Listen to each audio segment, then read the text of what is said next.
Selamat petang, salam sejahtera. Ketika Anwar Ibrahim kerajaan perpaduan mengumumkan untuk melanjutkan tempoh kontrak Ketua Pesuruhjaya SPRM iaitu Azam Baki, banyaklah mulut-mulut puaka, para penyakau-penyakau, para pencuri uang negara yang tak suka dengan Azam Baki. Mereka menuduh kononnya tindakan menyambung kontrak tersebut mempunyai udang di sebalik batu. Namun demikian, saya tak percaya dengan perkara itu. Saya percaya dengan satu prinsip, yaitu orang yang baik akan diteruskan kerjaannya dan kontraknya, manakala orang yang tak bekerja, itulah yang akan dipecat. Melainkan beliau mempunyai masalah di dalam apa-apa perkara. Tetapi apabila orang tersebut patuh dan bekerja mengikut peraturan dan undang-undang, bekerja kompeten, maka tidak ada sebabnya beliau harus dipecat atau diberhentikan. Hari ini Anwar Ibrahim akhirnya buka mulut, buka cerita tentang kenapa Azam Baki diteruskan kontrak beliau. Dan saya pasti apabila Anwar Ibrahim mendedahkan perkara ini akan membuatkan parti pembangkang, terutamanya Gabungan Perikatan Nasional, terkinja-kinja, terlompat-lompat kerana tak setuju dengan apa yang dikatakan oleh Anwar Ibrahim. Memandangkan beberapa orang pemimpin daripada Perikatan Nasional kini telah pun diheret oleh SPRM menjadi orang yang didakwa dan menjadi sebahagian daripada kluster mahkamah, termasuklah yang terkini apabila Hamzah Zainuddin telah pun disiasat oleh SPRM berkaitan dengan satu dakwaan kepada seorang ahli perniagaan di mahkamah baru-baru ini melibatkan kes rasuah RM15 juta. Namun demikian, Hamzah Zainuddin kata beliau tak setuju dengan perkara tersebut. Tetapi apa yang didedahkan oleh Anwar Ibrahim ini patutlah kita ketahui.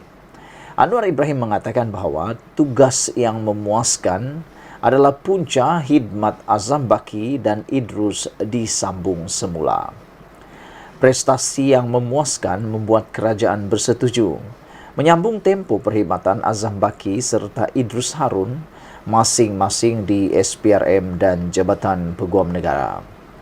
Ditanya mengenai alasan pelanjutan khidmat Azam hari ini, Anwar Ibrahim berkata, memang sebelum ini ada isu yang dikaitkan dengan pegawai kanan terbabit. Pun begitu, kata Perdana Menteri, kerajaan sekarang berpendapat mereka berkhidmat dengan baik selepas diberi kelonggaran untuk menjalankan tugas masing-masing.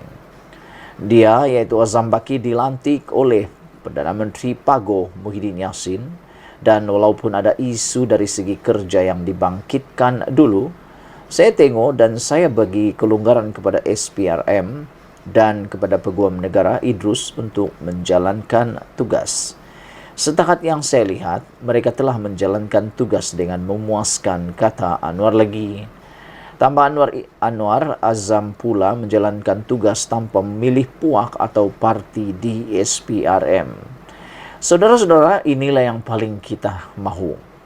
Seorang bos, seorang penguatkuasa yang menjalankan tugas tanpa memilih bulu, tanpa perlu memilih puak atau kepartian di SPRM. Semua harus disiasat, termasuk daripada kerajaan, juga termasuk terutamanya daripada pembangkang.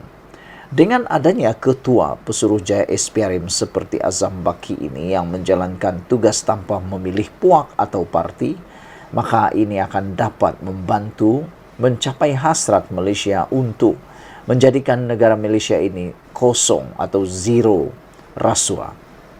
Langkah itu, kata Anwar, menyaksikan agensi anti rasuah tersebut menyerbu dan menggeledah pejabat-pejabat menteri.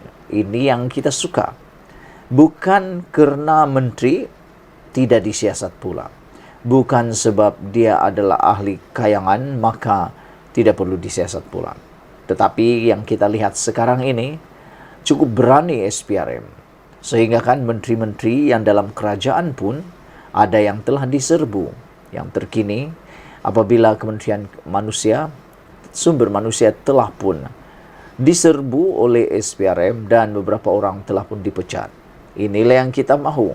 Seorang pemimpin yang berani, seorang pemimpin yang tidak memilih puak ataupun parti.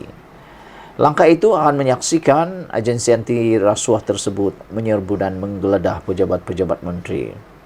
Anwar berkata demikian semasa ditemui media selepas mesyuarat Majlis Tindakan Ekonomi Negara Perdana Putrajaya hari ini.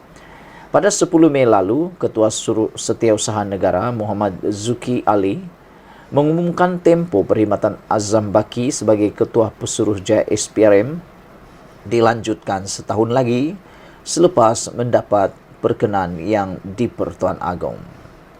Lanjutan tempoh itu berkuat kuasa pada 12 Mei, mengundang kritikan banyak pihak, termasuk dalam kalangan NGO yang mempersoalkan pendirian kerajaan. Tahun lalu, nama Azam pernah dikaitkan dengan dakwaan salah guna kuasa atau rasuah ekoran pendedahan mengenai pemilikan saham syarikat awam pada tahun 2015. Pada 18 Januari 2022, Suruhanjaya Security Malaysia SC menyelesaikan siasatan mereka terhadap isu pegangan saham Azam dan tidak dapat secara muktamad memutuskan berlaku pelanggaran undang-undang. Ia mendorong Pakatan Harapan yang diketuai Anwar dan masih menjadi pembangkang ketika itu, mendesak agar Azam Baki diganti dengan orang lain. Azam didakwa mempunyai konflik kepentingan ekoran pemilikan saham tersebut dengan persoalan timbul. Bagaimana seorang pejabat awam mampu mendapatkan berjuta unit saham?